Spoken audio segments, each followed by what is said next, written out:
Just one day after his address to Congress, President Donald Trump has granted a one-month exemption for U.S. automakers on his stiff new tariffs on imports from Mexico and Canada. The president made the move after leaders of the big three automakers, Ford, General Motors, and Stellantis, requested the exemption.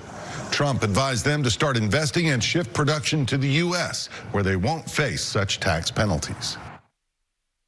Reciprocal tariffs will still go into effect on April 2nd, but at the request of the companies associated with USMCA, the president is giving them an exemption for 1 month so they are not at an economic disadvantage. Thanks for joining us, everyone. I'm Rory Johnston. The move comes as the U.S. imposes that 25% tax on imports from Canada and Mexico and an additional 10% on goods from China.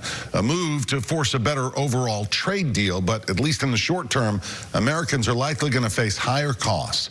Farmers and meat producers across the country can expect the new tariffs and the retaliatory action from those countries to hurt their bottom lines by billions of dollars if they stay in place for a while. Many farmers right here in Middle Tennessee already facing challenges and say tariffs will likely lead to higher prices. Our Kelsey Gibbs talked with one farmer to hear how he'll be impacted. My family came to this area in 1806. Been farming here ever since. Willis Jepsen is an 8th-generation farmer in Orlinda, Tennessee. Jepsen family farms helps feed and fuel America and even globally. We grow corn, wheat, soybeans. We still grow some dark tobacco, and we also grow watermelons and pumpkins. But farming comes with economic challenges. Honestly, the second year in a row, we're looking at negative margins on the farm. Jepsen says coming out of 2024, he had a very expensive crop to plant in the ground. And at the same time, we had depressed agricultural prices as well.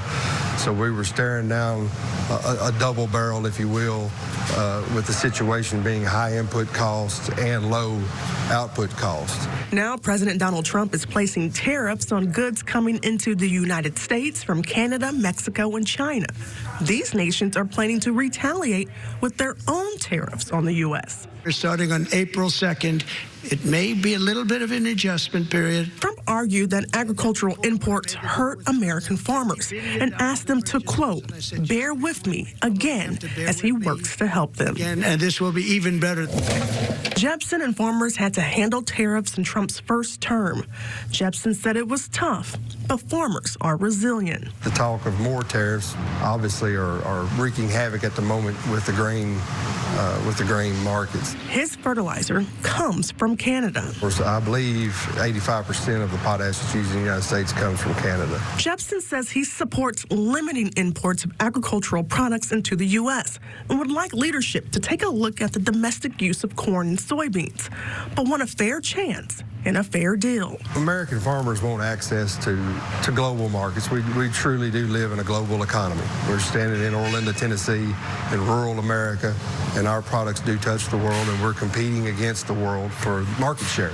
He's just hoping for the best. All right, Kelsey's with us now, so we kind of got a trade war going on now because I understand China now is going to institute a 10% tariff on U.S. agricultural goods.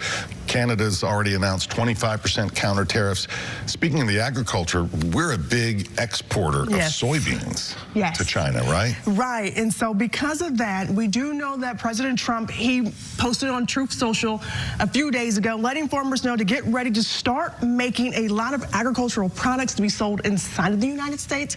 Again, those tariffs that will go on external products, that's on April 2nd. No details yet on what his plans are, but he says it's going to help farmers, so we just have to sit back and see. And he mentioned in his speech there's going to be a disturbance for a little while. Yes. Hopefully. To bear with him is what he says. Bear with. Kelsey, thanks. Yeah.